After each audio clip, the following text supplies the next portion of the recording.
nama saya Vicky Salsadila dari Universitas Islam Sultan Syarif Qasim Riau, jurusan Sistem Informasi Angkatan 2019. Pada video kali ini, saya akan menjelaskan 7 kebiasaan yang efektif bagi mahasiswa. Bagi kalian yang penasaran, mari kita lanjut ke pembahasannya. Kebiasaan yang pertama, menjadi proaktif. Proaktif adalah kebiasaan yang harus banget dimiliki oleh mahasiswa. Mahasiswa dituntut untuk mencari pengalaman sebanyak mungkin, menanyakan kepada pembimbing akademik atau mencari yang lebih profesional, serta menanyakan pada diri sendiri apakah yang sebenarnya ingin kamu lakukan. Sikap proaktif bisa kamu terapkan di dalam kelas, contohnya seperti berikut. Oke, sekian dari aku. Kalau ada yang mau bertanya, silahkan.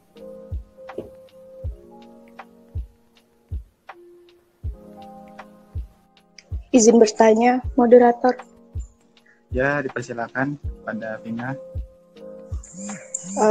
Pertanyaan saya, kalau sistem sekolah itu, kalau menerapkan sistem pembayaran SPP, biasanya tuh ada tenggat waktunya nih. Kalau seumpamanya, misal dalam 3 bulan dia menunggak 3 kali, terus dia di drop out gitu, keluarkan. Jadi kalau seandainya dia sudah lewat dari batasan itu, apakah dia tetap bisa mengakses sistemnya atau bagaimana?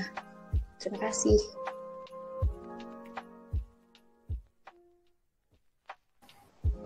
Izin jawab ya.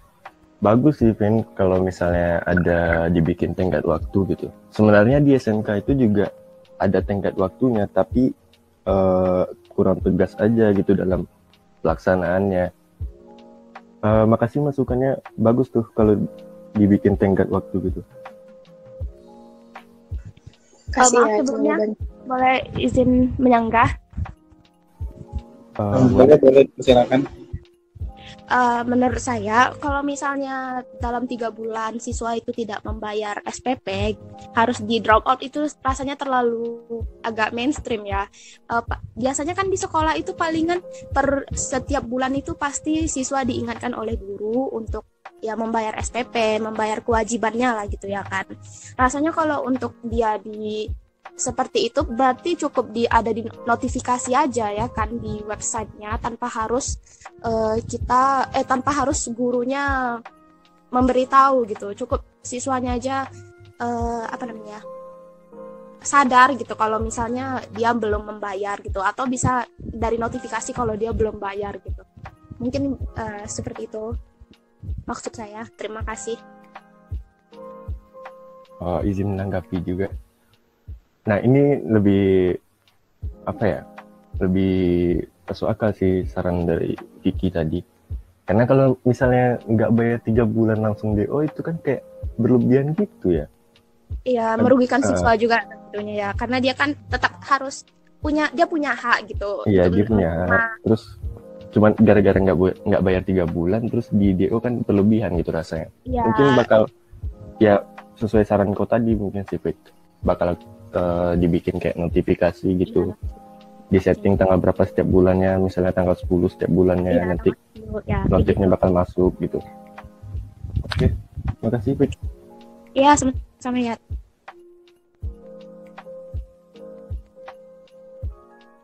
Habit yang kedua, mulai dari yang kamu pikirkan. Kira-kira apa yang akan kamu lakukan setelah lulus dari kuliah, bekerja, atau membuat lapangan pekerjaan? Nah, habit ini akan sangat berkesinambungan dengan yang akan saya jelaskan. Di habit ini, kamu akan mencari tahu apa yang akan kamu lakukan setelah lulus kuliah. Adapun yang bisa kamu lakukan adalah mencari konselor, seperti pada contoh berikut. Bisa Bapak berikan kepada pelajar atau mahasiswa yang nantinya akan turun ke dunia kerja. Ya, kiat-kiatnya sih kalau dalam pekerjaan itu, kalau pekerjaan lapangan, kita menjumpai orang tuh dari kalangan ekonominya menengah sampai ekonomi atas, dari kalangan pejabat, aparat, TNI, Polri, pengacara, ada semuanya lengkap. Berarti tiap orang yang kita datangi itu memiliki karakter yang berbeda-beda. Ketiga, utamakan yang utama. Pada habit ini kamu harus mengidentifikasi tujuan tujuan dan kewajiban kamu, serta tentukan prioritas jangka panjang dan jangka pendekmu. Kemudian tetapkan apa yang ingin kamu kerjakan terlebih dahulu dan gunakan time management untuk setiap kegiatan yang akan kamu lakukan. Contoh dari habit ini adalah seperti berikut.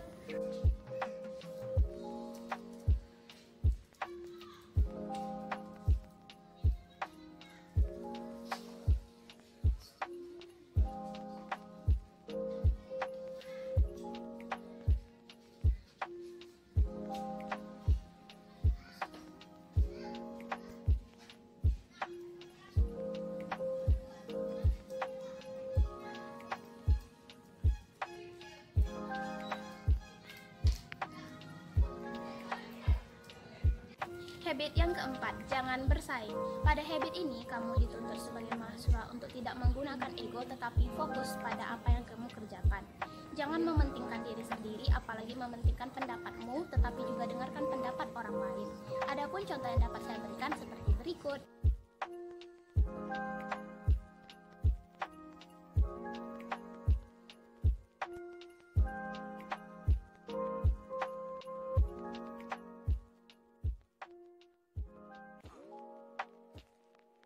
Yang kelima, komunikasi yang baik. Sebagai mahasiswa, kamu dituntut untuk memiliki komunikasi yang baik, baik secara verbal maupun non-verbal. Pahami apa yang ingin orang lain sampaikan, serta bedakan antara mendengar dan mendengarkan. Adapun contoh komunikasi yang baik adalah diam, menjaga kontak mata, tunjukkan ketertarikan terhadap apa yang disampaikan, menunjukkan empati, serta menampilkan keterbukaan terhadap apa yang disampaikan.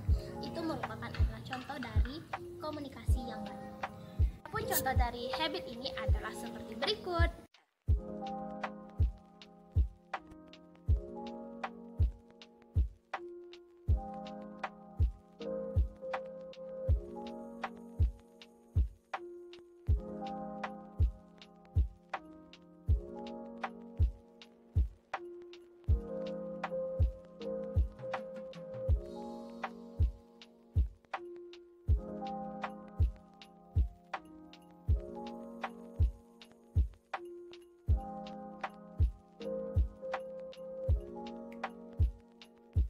Keenam, ikut komunitas. Pada habit ini, mahasiswa dituntut untuk aktif di luar kampus ataupun di luar bidang akademik, seperti mengikuti intern, volunteer, mengikuti job fair, ataupun mencari minat bakat di luar bidang akademik.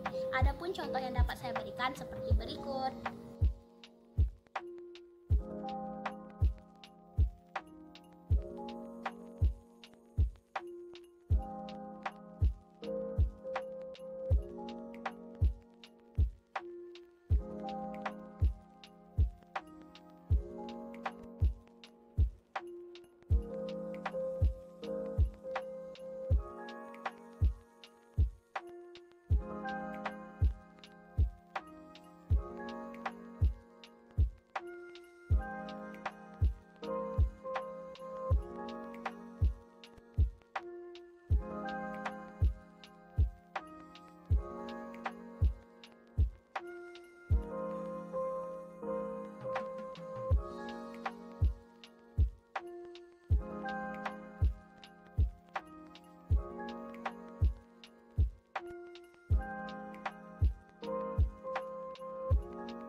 Habit yang ketujuh, mengasah kemampuan. Habit ini, mahasiswa dituntut untuk memiliki kemampuan sedini mungkin. Adapun 4 kemampuan dasar yang harus dimiliki mahasiswa adalah aktif, berpikir kritis, memiliki jiwa kepemimpinan, serta memiliki komunikasi yang baik. 4 ini merupakan hal yang wajib banget untuk mahasiswa lakukan jika ingin memiliki kesuksesan di masa depan. contoh dari habit ini adalah seperti berikut.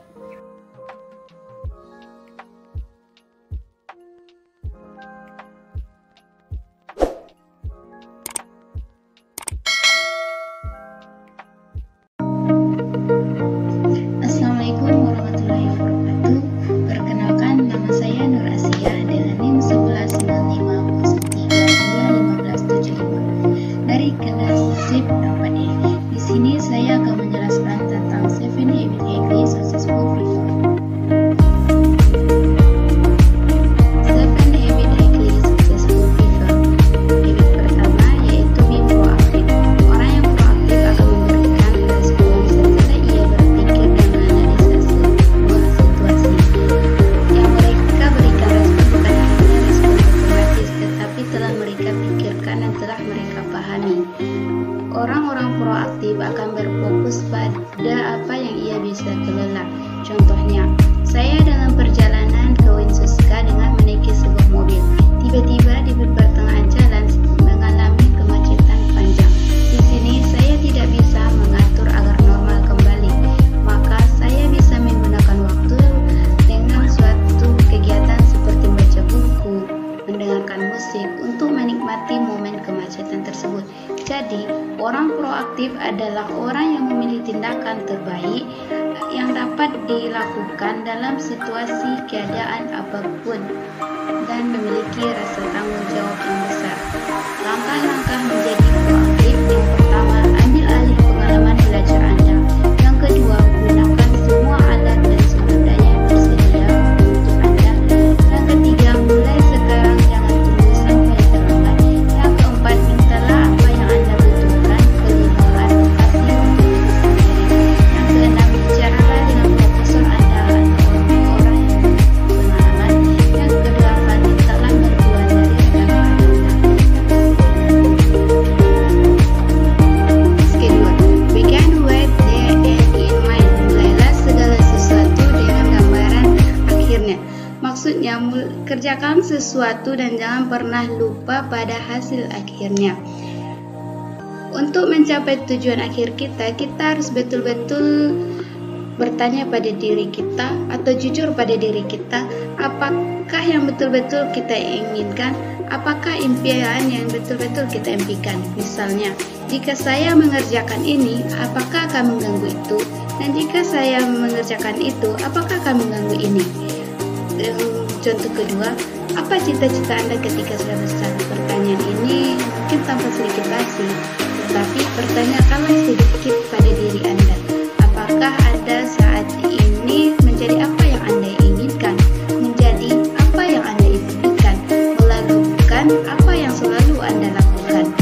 Untuk habits ini, kita perlu adanya konsultasi atau tinjau kepada penasihat karir, profesor, orang yang bekerja di lapangan, pameran karir di kampus, daftar pekerjaan, dan buktikan. Habit ketiga, first thing first. Selalu dahulukan yang lebih utama. Kita harus fokus terhadap apa yang akan jadi prioritas kita.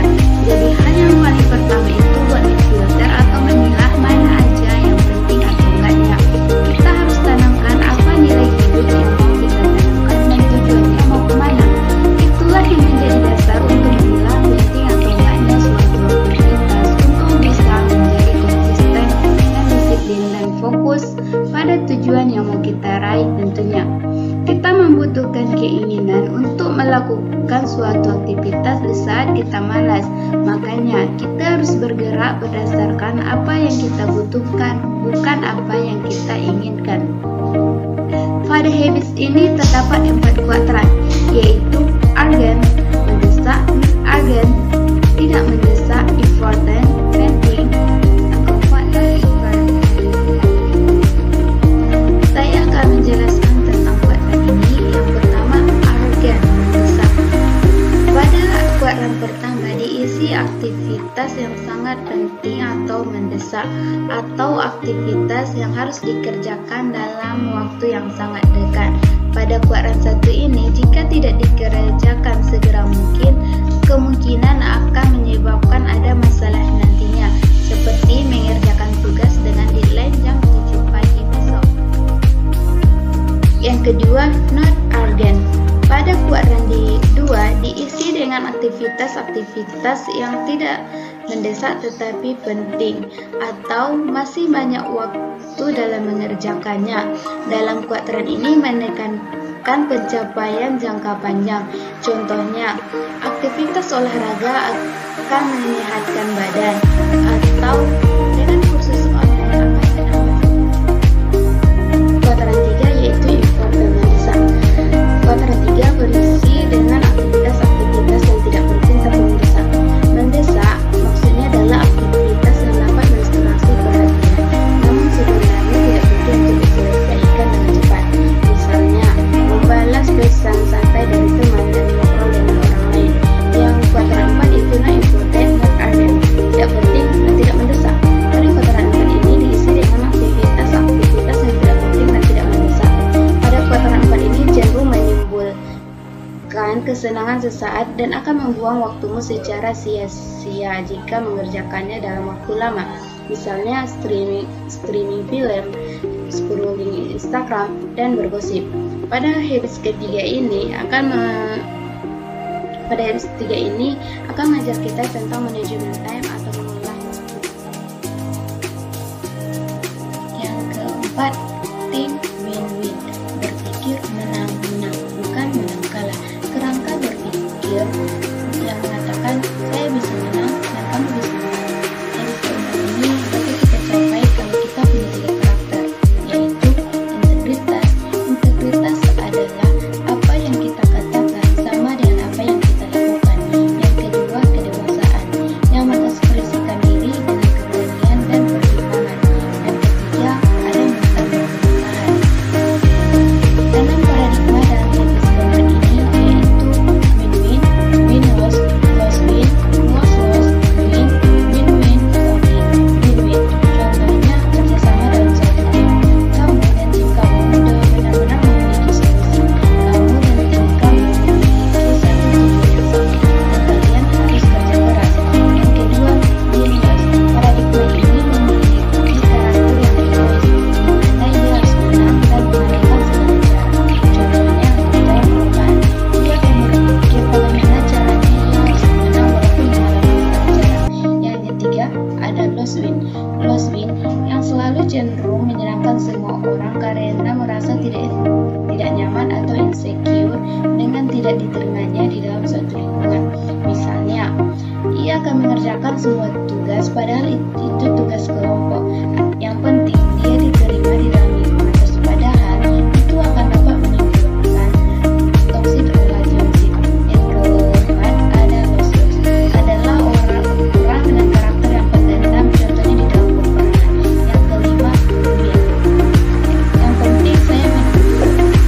Bukan berarti dia ingin merugikan orang lain, tetapi dia memiliki mental individualistik, berarti setiap orang atau masing-masing orang harus menyelamatkan dirinya masing-masing. Yang keenam, win-win or deal.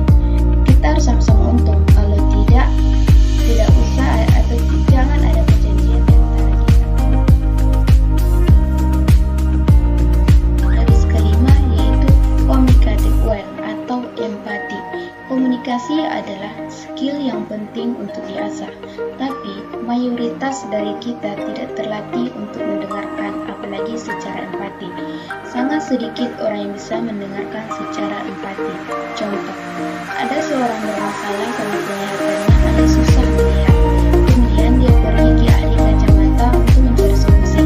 Sesudah mendengarkan keluhan secara singkat, si ahli atau dokter melepaskan kacamatanya dan memberikan ke orang yang sakit mata. Dia berkata, gunakan kacamata ini. Aku sudah pakai kacamata ini 10 tahun. Kacamata ini benar-benar membantu. Aku masih punya satu lagi di rumah. Ini untukmu.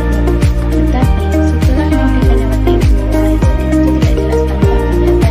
Namun tambah kamu, ketika si sakit komplain tentang kacamata marah, kamu gimana sih? Maksudku baik memberi kamu kacamata, tapi kamu bilang tidak cocok. Kamu benar-benar tidak tahu cara berterima kasih. Dari contoh ini dapat kita ambil kesimpulan, mendengarkan secara empati itu sangat dibutuhkan sebelum kita mau bersolusi untuk orang lain, karena semua orang ingin dihargai dan dimengerti terlebih dahulu. Kita melihat sudut pandang orang lain sebelum kita menyampaikan sudut pandang kita, karena kebutuhan hati manusia adalah ingin dihargai dan ingin dimengerti. Jadi, mendengarkan dengan empati adalah dengan bersedia mendengarkan, bukan untuk mengkritik atau menghakimi orang lain, tetapi cenderung untuk mendengarkan secara betul-betul atau dengan empati, karena ini merupakan level tertinggi seni dalam mendengarkan. Sedangkan level terendah, waktu orang berbicara dengan dalam menyampaikan, pura-pura mendengarkan secara selektif, dan mendengarkan secara dengan egois. Mendengarkan secara sepuas hati, bukan hanya mendengarkan dengan hina, namun juga harus membaca dan mengerti. Mendengarkan dengan hina hanya memiliki kesendian sedangkan bahasa juga dan cara kita mengucapkan dan intonasi atau kata-kata.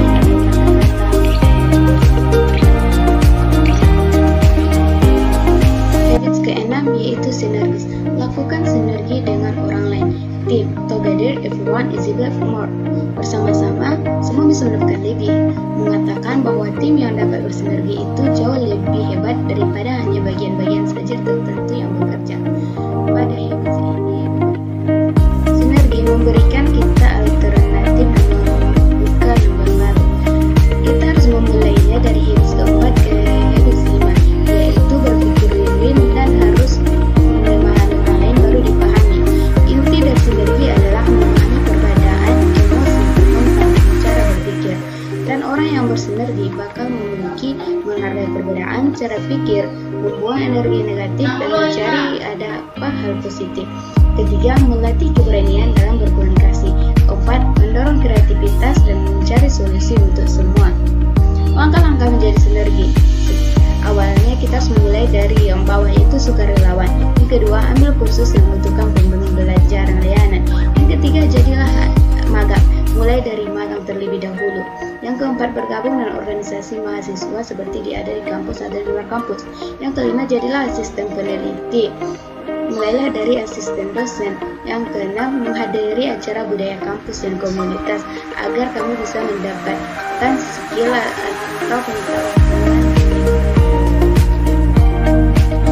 Ketujuh yaitu syaraf misal, asalah gergaji agar senantiasa tajam dan berfungsi baik. Coba kamu membayangkan perjalanan jauh dan kamu bertemu dengan seseorang yang jika dalam menggergaji pohon, kemudian kamu sedang jauh menggergaji pohon, sudah menggergaji berapa lama? 4 jam, dan baru ada sedikit kemajuan. Gergajimu seperti tumpul. Cobalah istirahat sejenak dan asal gergajimu terlebih dahulu. Dia menjawab, tidak bisa, kamu tidak tahu saya harus menggergaji pohon ini sampai tumbang. Dari contoh ini dapat kita simpulkan seandainya ia bisa beristirahat 15 menit dan ia mengasah gergajinya, kemungkinan 3 kali lebih cepat akan selesai kerjaannya. Begitu pula dengan kehidupan, kita harus terus mengasah diri kita, melatih terus menerus, baik itu secara fisik, mental, sosial, dan spiritual. Pembaharuan dan pengembangan diri perlu dilakukan secara terus menerus. Tidak ada artinya keenam habits ini jika kita tidak mengasahnya. Contohnya, dalam memenuhi kebutuhan atau fisik, kita butuh berolahraga setiap hari minggu seperti jogging, bermain futsal, dan lainnya. Kemudian makan dan minum sehat dan berimbang. Untuk memenuhi kebutuhan pikiran, kita perlu skill seperti untuk membaca buku, perpustakaan, bermain catur, bersama teman-teman. Yang ketiga, untuk kebutuhan hati dengan memenuhi beribadah kepada Tuhan. Yang keempat, untuk kebutuhan jiwa dengan jalan-jalan ke pantai dan menyaksikan keindahan alam. Kesimpulan yang dapat kita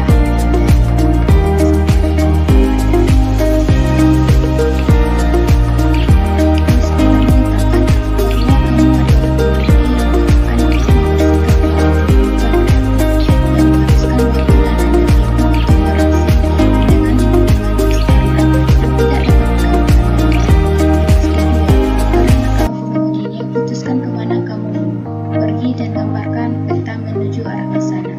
Jangan habiskan waktumu dengan bekerja tanpa ada tujuan. Kamu harus menentukan tujuan akhirmu dan selaras dengan tindakanmu saat ini untuk mewujudkannya. Yang ketiga, jadikan tujuan akhirmu sebagai prioritas hidupmu. Yang keempat, berpikir makna. Ketika Anda berinteraksi dengan orang lain, ingatlah bahwa ada cukup wifi untuk semua orang. Rezeki itu sangat berlimpah dan cukup untuk semua orang. Jangan berpikir menangkal, tapi berpikirlah menang. Sebagian situasi dalam hidup tidak perlu untuk membangun kompetisi, namun untuk maju bersama. Yang kelima, berusahalah untuk mengerti baru dimengerti. Lihatlah seorang dokter ketika seorang pasien datang dengan keluh kesahnya. Pasien akan berbicara, kemudian dokter akan angkat bicara ketika pasien telah selesai berbicara untuk mengambil solusi dari permasalahan yang dialami oleh pasien. Habit keenam yaitu sinergis. Jalan menuju sinergis dilihat dari cara kamu berinteraksi dengan orang lain sebagai sebuah petualangan. Ingatlah bahwa kontribusi gabungan dari masing-masing pihak dapat mengarah pada sesuatu yang lebih baik dan lebih hebat. Dan sekarang, asalnya berbagi. Luangkanlah waktumu untuk istirahat sejenak untuk meningkatkan diri pada kadar yaitu psikotal sosial dan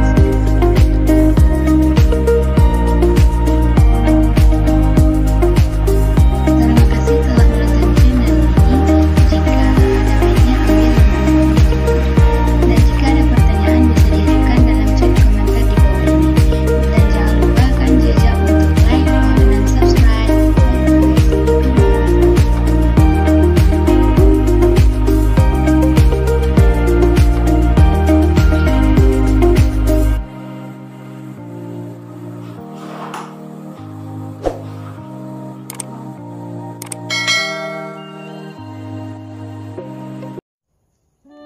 Assalamualaikum warahmatullahi wabarakatuh.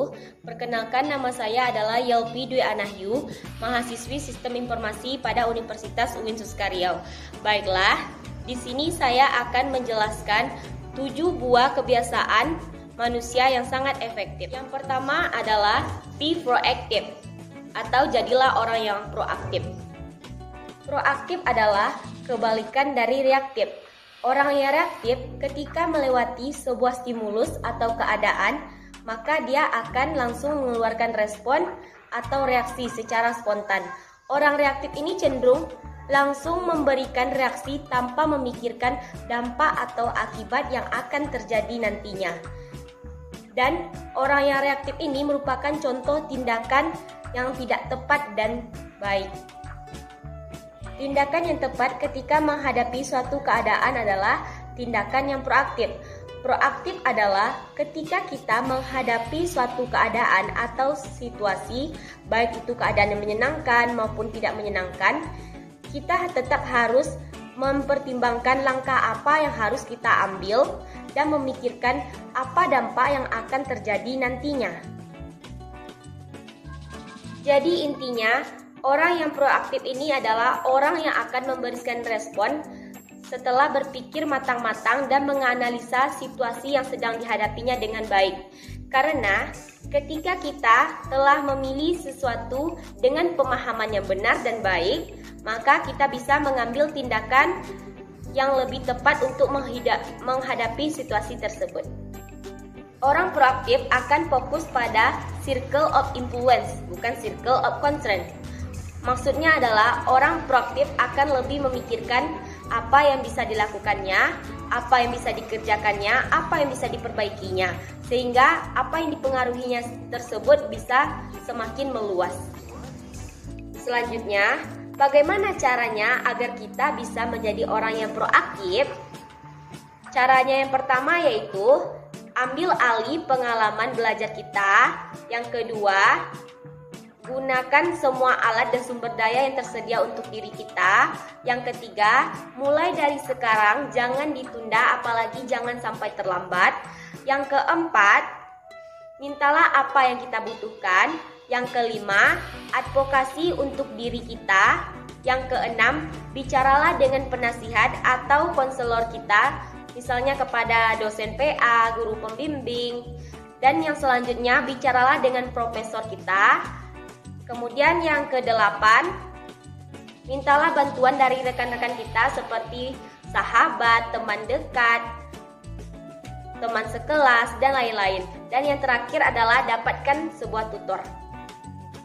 Nah, selanjutnya saya memiliki beberapa contoh orang yang reaktif dan orang yang proaktif. Contoh yang kasus yang pertama, misalnya Adi dan Riko adalah siswa kelas 12 SMA Bina Bangsa. Ketika hendak ingin pergi ke sekolah, tiba-tiba turunlah hujan. Bagaimana respon dari kedua anak tersebut? Responnya adalah Adi langsung mengeluh dan kesal karena tiba-tiba turun hujan. Sedangkan Riko langsung mengambil mantel dan payung agar seragamnya tidak basah dan kemudian dia langsung berangkat ke sekolah.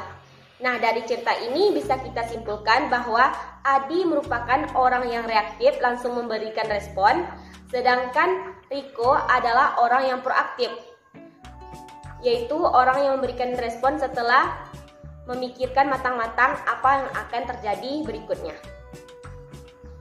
Kemudian contoh yang kedua, orang yang reaktif akan mengeluh dan marah ketika terjebak macet karena padatnya arus lalu lintas pada jam-jam sibuk. Sedangkan orang yang proaktif akan memikirkan bagaimana caranya biar besok dia tidak terjebak macet lagi. Maka dia pun memutuskan untuk berangkat lebih awal pada keesokan harinya. Kita masuk contoh yang terakhir, misalnya contoh orang yang reaktif. Seorang pengusaha kuliner sedang mengalami penurunan omset karena masa pandemi COVID-19. Maka dia pun mengeluh dan menyalahkan masa pandemi ini. Gara-gara COVID dan PSBB, dagangan saya jadi sepi dan tidak laku. Sedangkan contoh orang yang proaktif adalah dia akan belajar bagaimana bisnisnya akan tetap berkembang dan maju walaupun dalam menghadapi masa pandemi COVID-19. Misalnya dia mungkin memperbaharui menunya, menciptakan menu baru yang unik, mencantumkan daftar kalori pada menunya sehingga sangat menarik bagi orang yang sedang melakukan kegiatan diet sehat. Dan dia akan gencar melakukan promosi pada sosial media seperti WhatsApp, Instagram, Twitter, dan lain-lain.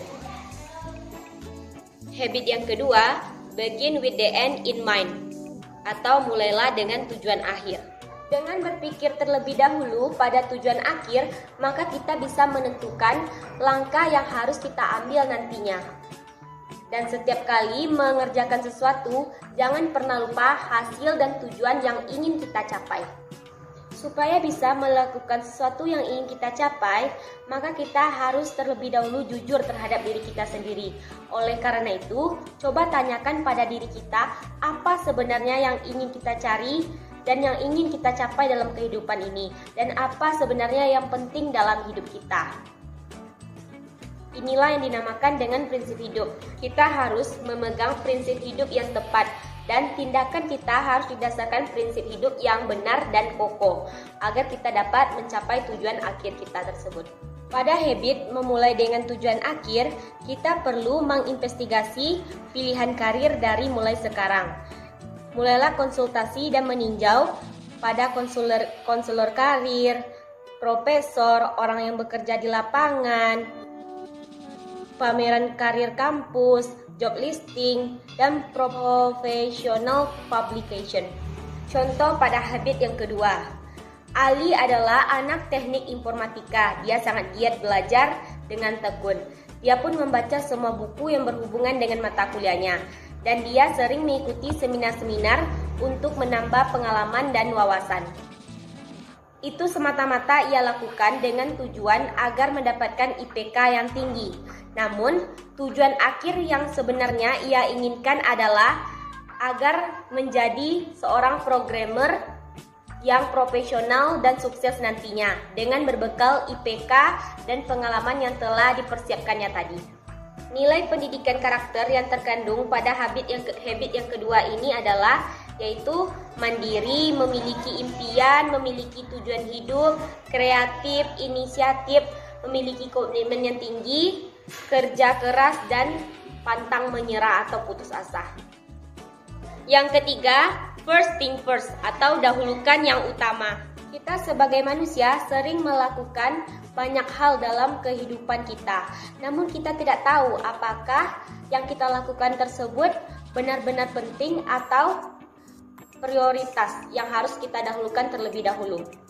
Untuk menjadi manusia yang efektif, maka kita harus selalu fokus pada apa yang akan menjadi prioritas. Pada habit yang ketiga ini sangat penting untuk memahami manajemen waktu dalam menentukan bagaimana prioritas dalam hidup. Pada habit ini terdapat 4 kuadran yang diberi nama time management metric. Kuadran yang pertama pada situasi dan mendesak dan penting. Pada kuadran yang kedua tidak mendesak namun penting. Dan kuadran yang ketiga mendesak namun tidak penting. Dan kuadran yang terakhir, kuadran 4, tidak mendesak dan tidak penting. Pada kuadran yang pertama, kuadran yang bersifat penting dan mendesak. Contoh terjadi musibah, banjir bandang atau gempa bumi ataupun musibah lainnya. Karena itu harus meninggalkan pekerjaan yang sedang kita lakukan dan fokus menghadapi hal yang terjadi tersebut.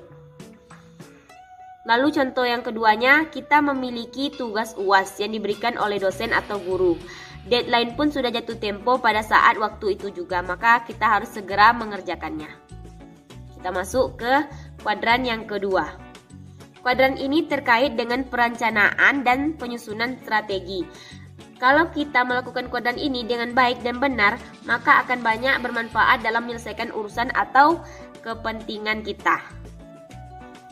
Kita masuk kuadran yang ketiga. Contohnya, kita mendapat telepon atau video call dari teman lama. Telepon tersebut mungkin bukan satu hal yang terlalu penting, tapi mendesak karena berbunyi pada saat itu juga.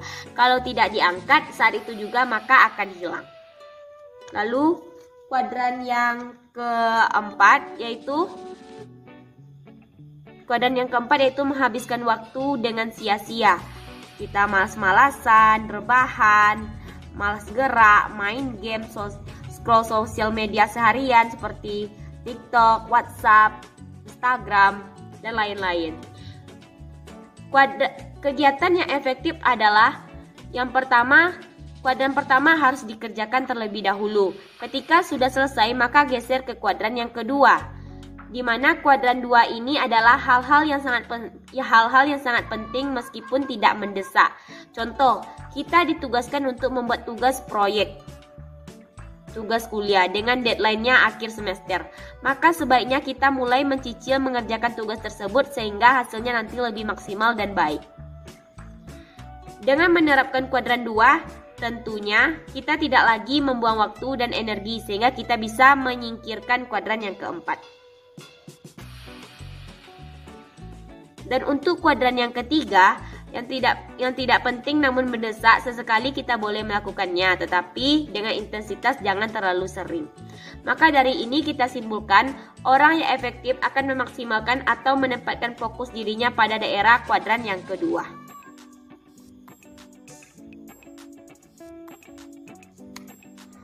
Pada habit yang ketiga ini, nilai pendidikan karakter yang terkandung adalah yaitu mandiri, disiplin, dapat dipercaya, adil, bijaksana, memiliki komitmen, dan memiliki prioritas dalam penggunaan waktu dan hal-hal yang penting.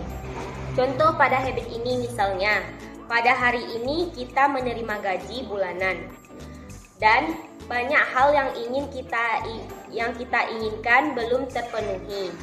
Sementara biaya kehidupan sehari-hari sangat banyak yang harus dibayar.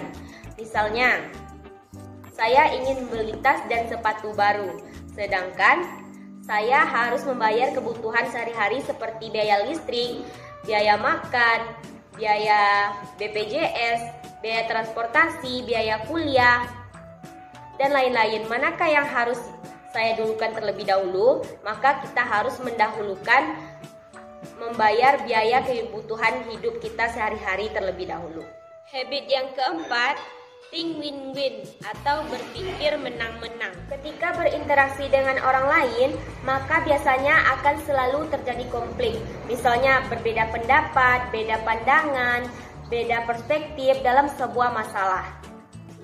Berpikir win-win bukan sekedar taktik atau strategi, melainkan satu prinsip yang harus diyakini oleh individu yang menginginkan kemenangan bersama.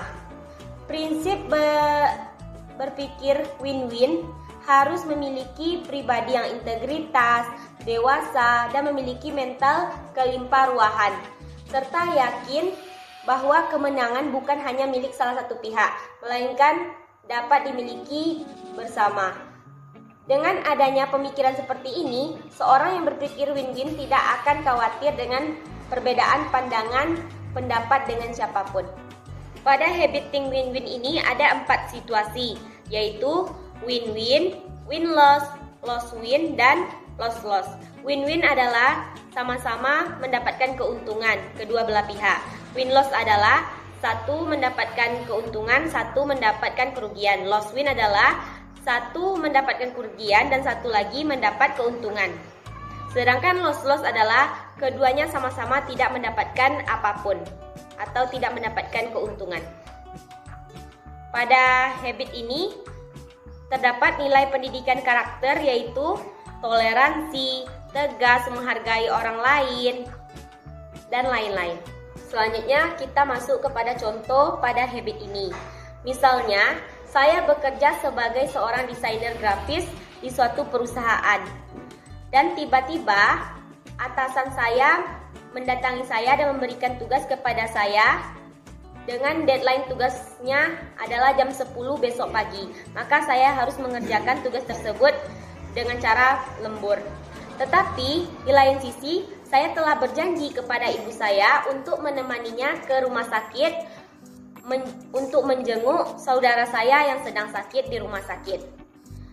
Nah, dalam situasi ini, jika saya turuti perintah atasan saya untuk lembur, maka saya akan membuat ibu saya kecewa karena tidak menepati janji.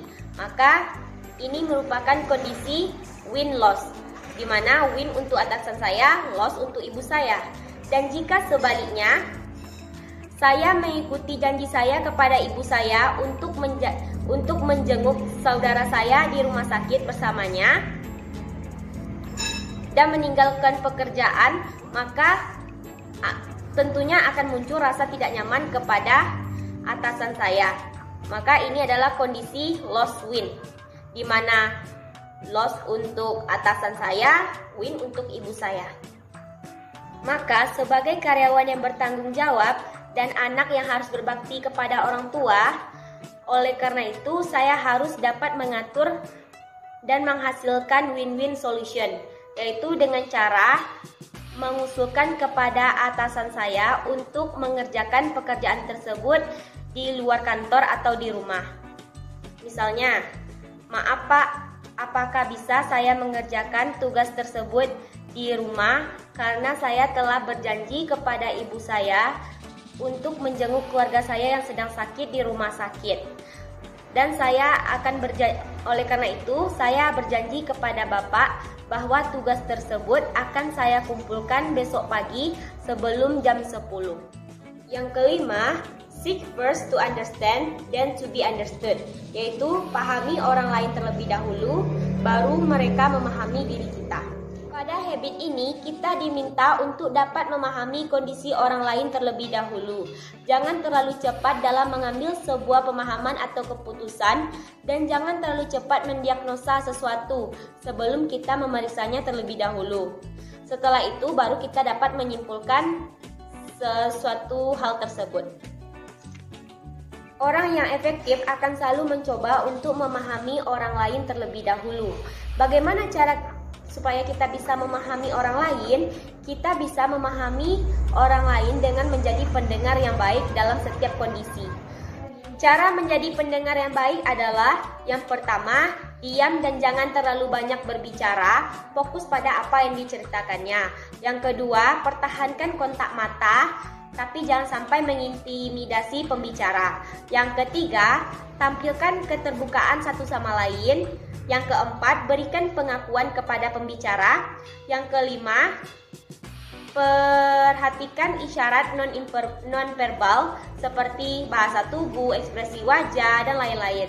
Dan yang terakhir, dengarkan permintaan dan maksud tujuan si pembicara tersebut. Selanjutnya, untuk memahami orang lain, kita harus menggunakan empati, yaitu kita bisa menempatkan diri kita pada posisi orang lain. Dengan berempati, kita bisa membangun hubungan relasi yang baik dengan orang lain, meningkatkan sikap tolong-menolong, membentuk moral yang baik, dan bisa mengatur ego pada diri kita. Pada habit ini terdapat beberapa nilai pendidikan karakter yang terkandung, yaitu yang pertama, toleransi, peduli, tidak berburuk sangka terhadap orang lain, memiliki sikap terbuka dan siap menerima kritikan dan saran, bijak, serta memiliki kemampuan menyampaikan gagasan secara terbuka. Selanjutnya, contoh pada habit ini. Misalnya, teman kita sedang bercerita atau curhat kepada kita tentang masalah di rumah yang sedang dihadapinya. Maka sebagai teman yang baik, kita harus menjadi pendengar yang baik dan berempati terhadap dirinya. Karena dengan mendengarkan dan mencoba memahami serta berempati kepada dirinya, maka kita bisa memberikan sebuah solusi atau penyelesaian pada permasalahan yang dihadapinya. Habit yang keenam, sinergi. Sinergi sendiri adalah yaitu menggabungkan hal-hal positif untuk kebaikan bersama. Definisi sinergi adalah mendorong orang-orang yang berbeda namun dapat saling memberi berdasarkan kemampuan atau kekuatannya masing-masing, sehingga hasilnya akan lebih dari jika dikerjakan dengan sendiri-sendiri dan memiliki dampak yang lebih besar. Hasil kerjasama sinergi seringkali melampaui hasil penjumlahan secara matematis. Dalam sinergi, 1 ditambah 1 bukanlah 2, melainkan hasilnya adalah 3. Kenapa bisa 3? Karena dalam sinergi, jika A memiliki satu gagasan yang bagus dan B juga memiliki gagasan yang baik, dan mereka pun bersedia melakukan komunikasi secara sinergi dan saling mempertukarkan gagasan mereka, maka yang dihasilkan bukanlah gagasan A ataupun gagasan B, melainkan gagasan baru, yaitu gagasan C yang merupakan gagasan gabungan dari keduanya. Pada habit sinergi terdapat nilai pendidikan karakter, yaitu toleransi, kerjasama, dapat dipercaya, peduli, memiliki pandangan yang terbuka dalam menghadapi sebuah masalah, bijak dan adil dalam menyelesaikan masalah, dan saling menghormati. Contoh habit yang keenam ini misalnya, Tika dan Adit sedang mengerjakan tugas bersama yang diberikan oleh dosen atau guru mereka. Untuk menyelesaikan pekerjaan tersebut secara cepat dan mudah, maka mereka pun membagi tugas. Adit yang bertugas untuk membuat makalah dan Tika yang bertugas untuk membuat slide presentasi untuk tugas tersebut. Kita masuk contoh yang kedua. Adi sedang membuat sebuah video untuk konten YouTube. Karena Adi tidak mahir dalam melakukan editing video, maka Ali membantu Adi untuk melakukan editing video pada konten Adi tersebut, sehingga video tersebut lebih menarik dan mendapatkan banyak penonton dan viewers. Habit yang terakhir yaitu sharpen the saw, asahlah gergaji. Pada habit yang ketujuh, asahlah gergaji agar tajam dan berfungsi dengan baik. Maksud mengasah gergaji di sini adalah untuk menjadi seseorang yang efektif dalam hidup, kita harus mengasah pribadi atau potensi yang ada pada diri kita. Pada habit yang ketujuh ini merupakan gabungan dari 6 habit sebelumnya. Dalam habit ini ada 3 aspek yang harus diasah, yaitu aspek fisik, aspek mental, dan aspek spiritual.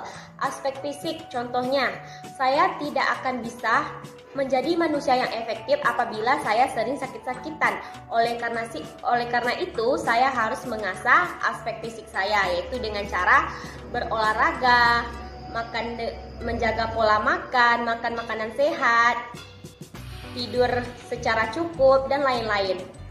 Kita masuk ke aspek yang kedua, aspek mental. Contohnya, saya tidak bisa bersinergi dengan baik apabila mental saya tidak baik dan tidak sehat. Oleh karena itu, saya harus mengasah mental saya agar tetap baik dan sehat dengan cara membaca buku, mengikuti seminar, melakukan hal-hal yang baru, berdiskusi, dan lain-lain. Kemudian aspek yang terakhir yaitu aspek spiritual. Aspek spiritual yaitu untuk mengisi ulang energi kita sehingga ketika melakukan interaksi dengan orang lain, kita tetap bisa melakukan yang terbaik. Jadi intinya habit yang terakhir ini adalah mengasah segala sesuatu hal yang kita gunakan, baik itu pikiran kita, mental kita, emosi kita, agar selalu siap dalam menghadapi setiap kondisi apapun.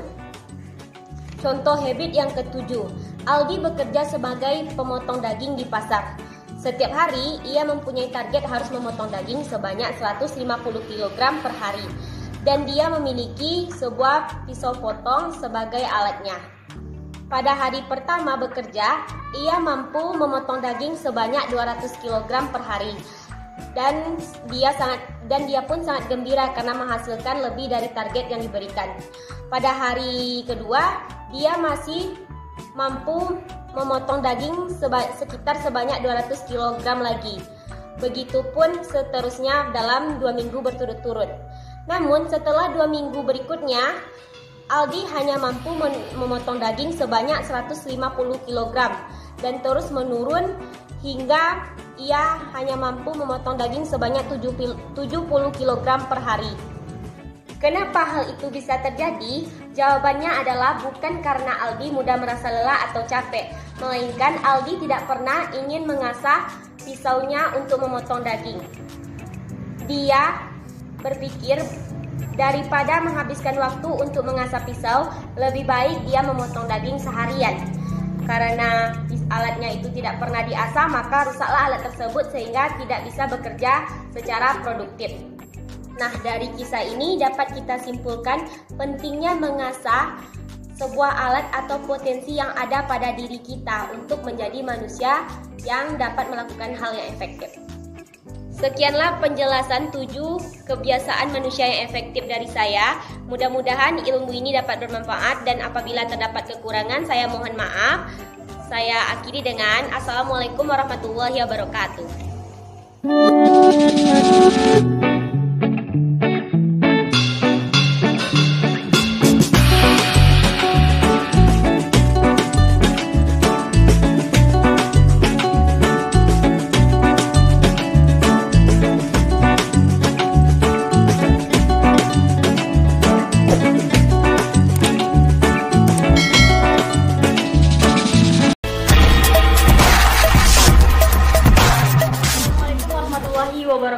Perkenalkan, saya Lydia Winata Arhab dari kelas 4E, Program Studi Sistem Informasi, Fakultas Sains dan Teknologi, Universitas Islam Negeri Sultan Syarif Kasim Riau.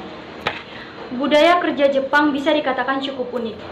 Salah satu konsep dasar yang menjadi dasar budaya kerja Jepang adalah 5S.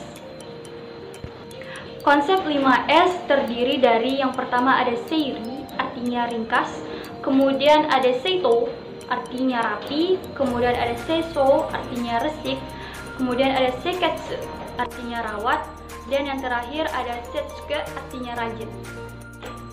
Di Indonesia, konsep 5S ini diterjemahkan menjadi 5R. Seiri pada dasarnya berarti menyortir segala sesuatu di setiap area kerja dan hanya menyimpan apa yang diperlukan. Berikut adalah contoh daripada seiri, di mana di sini kita merapikan tempat kerja, kemudian menyortir barang-barang yang perlu dan tidak perlu, di mana di sini barang yang tidak perlu kita buang ke tong sampah.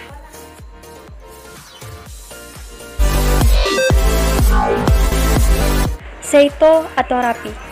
Seito selalu mengikuti seiri, yang berarti mengatur segala sesuatu untuk penggunaan dan pengembalian yang efisien. Berikut adalah contoh daripada seito, di mana di sini lemari ataupun rak diberikan label dan benda-benda dikembalikan ke tempat yang semestinya.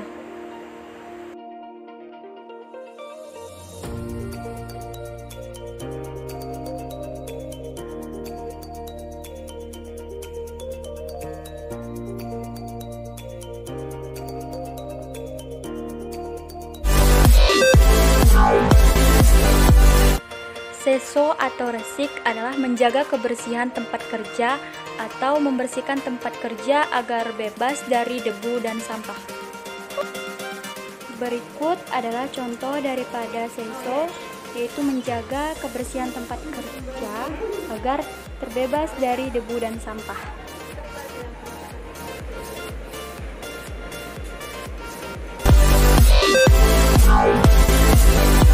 Seiketsu atau rawat adalah mempertahankan tempat kerja agar tetap ringkas, bersih, resik, dan rapi. Berikut adalah contoh daripada seiketsu atau rawat, yaitu merawat alat-alat di tempat kerja kita agar tetap bersih dan rapi.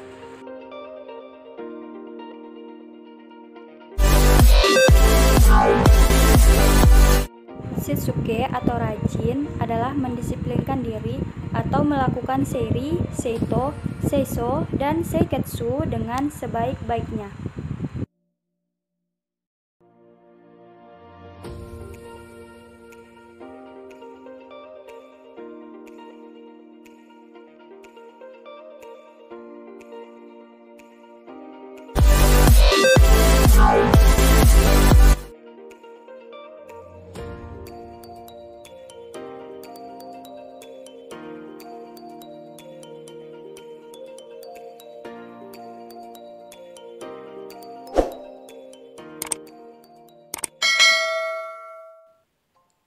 Assalamualaikum warahmatullahi wabarakatuh.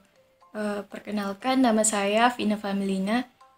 Di video ini saya akan menjelaskan tentang 7 kebiasaan siswa yang sangat sukses menurut Steve Covey. Yang pertama itu ada habit 1, be proaktif atau menjadi aktif. Habit yang pertama ini yakni bertanggung jawab atas nasibnya sendiri. Jadi apabila dia terjadi suatu kondisi dalam dirinya, maka dia akan menerima kondisi tersebut di luar kendalinya. Nah, jadi dia lebih berfokus kepada hal-hal yang bisa ia kendalikan. Lalu contoh habit itu yang pertama,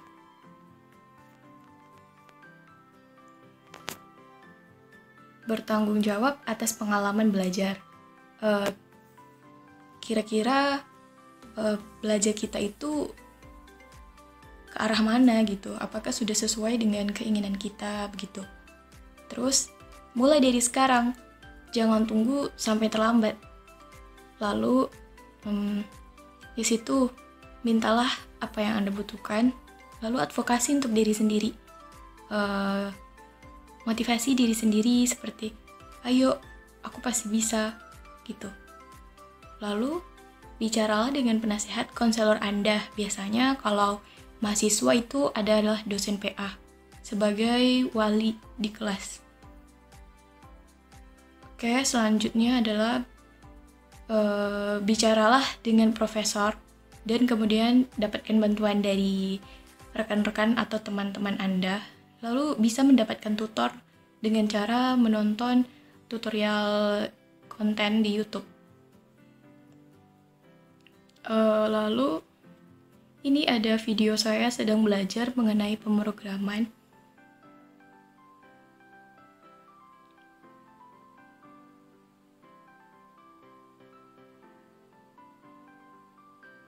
Kalau klik kanan itu ada 2 menu ini. Kalau ada 2 menu ini artinya Git-nya sudah sukses kalian install. Nah, sedangkan di sini saya juga belajar bersama rekan saya melalui tools TeamViewer. Jadi TeamViewer ini dapat meremote kontrol dari jauh. Ini belajar membuat website. Nah, di samping itu adalah tanda kalau kita terhubung dengan teman kita atau partner kita. Selanjutnya adalah habit 2. Habit 2 adalah begin with the end in mind. Di sini kita itu sesuatu itu dimulai dengan pemikiran. Nah, jadi kita itu harus memiliki target. Pada habit ini kita dibiasakan untuk menentukan target. Tanpa tujuan, kita tidak akan bisa tahu apakah hal yang kita kerjakan itu sudah tepat atau belum. Bisa saja malah lari dari sasaran kita yang sebenarnya. Contohnya itu bisa kita buat dengan investasi pilihan karir dari sekarang. Seperti pada icon di samping, nah itu dia mencatat hal-hal atau karir yang akan dia capai. Lalu bisa juga dengan mengkonsultasikan kepada konselor karir, profesor, atau orang yang bekerja di lapangan. Nah, lalu daftarkan kegiatan Anda. Di sini saya sedang membuat daftar karir yang ingin saya capai.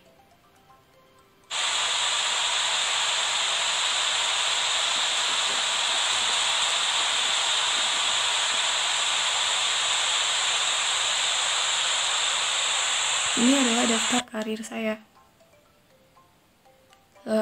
Nah, apakah lingkungan belajar kita itu membawa kita ke tempat yang kita inginkan? Lalu, kemana sih program studi membawa saya gitu? Jadi kita dalam perkuliahan kita mesti tahu, oh jurusan saya di sini. Jadi ke arah tujuannya itu di sini gitu. Misalnya saya jurusan sistem informasi dan saya kedepannya ingin menjadi seorang data analis. Nah, di sini ada habit 3 yaitu put first things first. Nah, prioritaskan yang penting. Oke. Di sini kita kita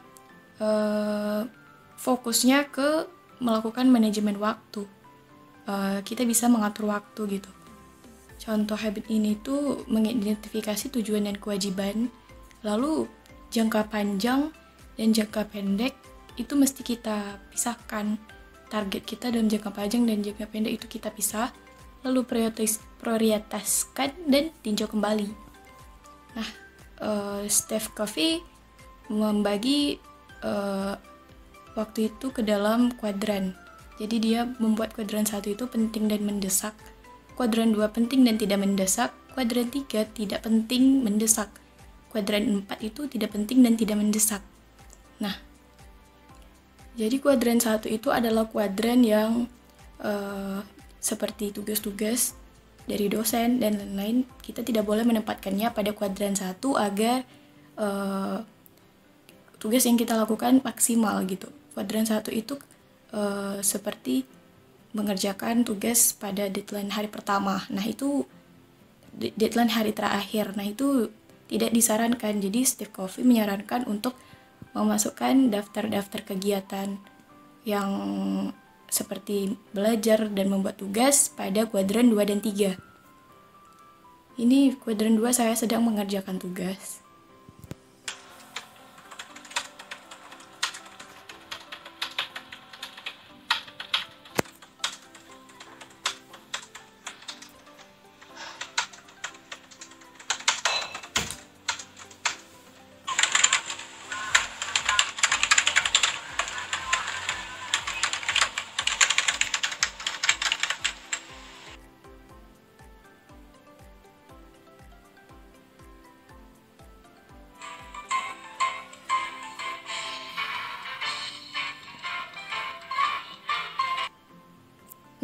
Kuadran 4 sendiri itu adalah kuadran yang perlu kita kurangin karena itu merupakan hal yang tidak penting dan tidak mendesak.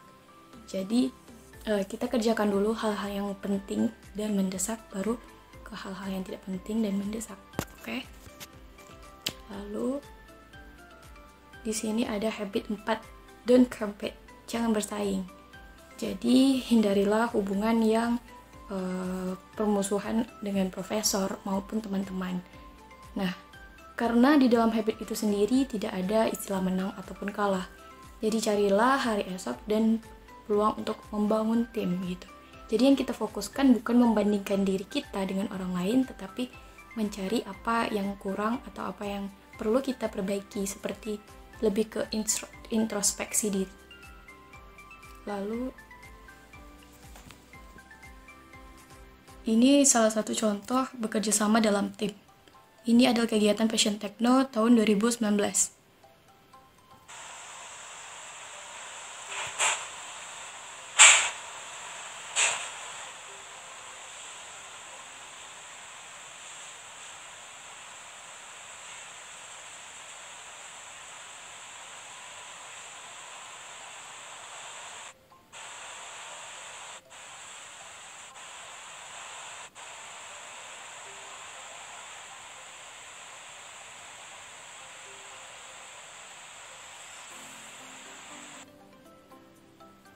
Oke, lanjut habit yang kelima, yaitu communicate well atau berkomunikasi dengan yang baik.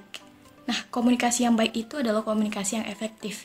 Keefektifan komunikasi itu sendiri dipengaruhi oleh teknik komunikasi. Jadi, jika kita tidak pandai dalam teknik komunikasi, maka lawan bicara kita akan merasa tidak nyaman dengan kita.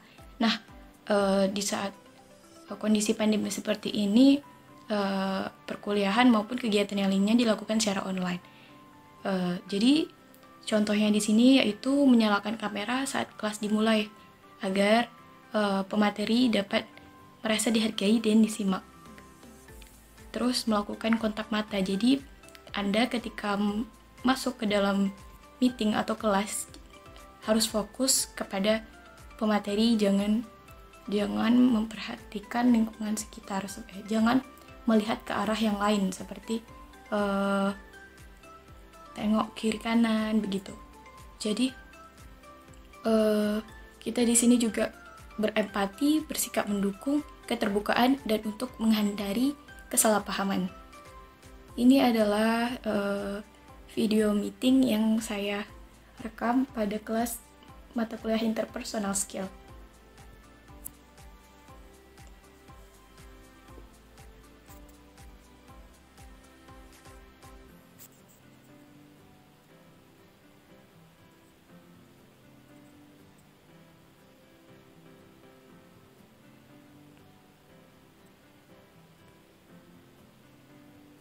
Nah, di sini saya menyalakan kamera dan karena saya menggunakan HP, jadi saya sekalian membagi layar handphone saya, yang satu untuk meet dan yang satu lagi untuk mencatat hal-hal yang penting. Karena saya lebih sering menggunakan HP, jadi saya mencatatnya pada HP. Lalu, habit yang keenam adalah join a diverse learning community atau komunitas belajar, masuk ke dalam komunitas-komunitas belajar. Nah, komunitas belajar itu sendiri umumnya itu bertujuan untuk melatih skill para anggotanya. Ya tentu saja di sini kita ikut serta dalam organisasi, cari pengalaman yang sebanyak-banyaknya, hadir dalam kegiatan-kegiatan, menjadi asdos atau asisten dosen. Di sini ada video saya sedang mengikuti komunitas belajar serta webinar-webinar. Eksplorasi K di algoritma a priori. Algoritma a priori ini merupakan salah satu algoritma klasik di data mining. Kita ulang lagi. Algoritma a priori ini digunakan agar komputer dapat bantu mereka untuk saya lewat dulu lah, ini masalah proses pembelajaran ya. Oke, lanjut habit ketujuh. Habit ketujuh ini habit ketujuh ini adalah sharpen the saw. Jadi mengasah gergaji artinya ya. Mengapa disebut mengasah gergaji? Jadi habit 7 ini tuh gergaji, mahasiswa itu diibaratkan gergaji. Jadi jika gergaji itu tidak diasah maka dia akan tumpul. Begitu juga dengan mahasiswa atau siswa. Jika dia tidak mengasah skillnya maka mereka juga tidak bisa berkembang. Jadi habit ketujuh ini untuk mengasah kemampuan atau skill yang dimiliki serta menyeimbangkan kehidupan kita seperti memakan makanan bergizi, berolahraga, menjaga kesehatan. Selain belajar, kita juga harus menjaga kesehatan agar tidak mengalami sakit seperti saat begadang. Nah, begadang itu sebenarnya tidak baik. Jika kita mempunyai tugas dan belum kelar, alangkah baiknya kita tidur dulu baru kita bangun waktu subuh hari. Oke, ini adalah contoh dari mengasah skill saya, namun tidak dalam bidang IT, tapi dalam bidang-bidang yang lain. Seperti menjadi seorang moderator dalam komunitas belajar, mengikuti lomba tari, lalu mengikuti lomba baca puisi, dan mengikuti ceramah. Sebuah kebiasaan itu sendiri juga bisa dirubah perlahan-lahan. Jadi, mari rubah kebiasaan yang buruk menjadi kebiasaan yang baik.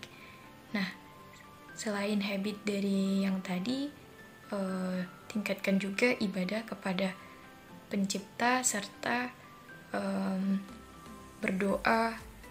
Lalu perhatikan kesehatan fisik dan jasmani, makan makanan yang bergizi, serta menjaga pola tidur yang baik dan berolahraga.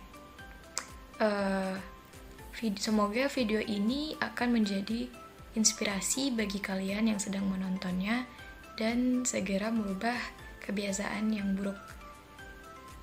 Sekian dari presentasi saya. Apabila ada kesalahan dalam tutur kata maupun sikap, mohon dimaafkan. Wabillahi taufiq wal hidayah. Assalamualaikum warahmatullahi wabarakatuh.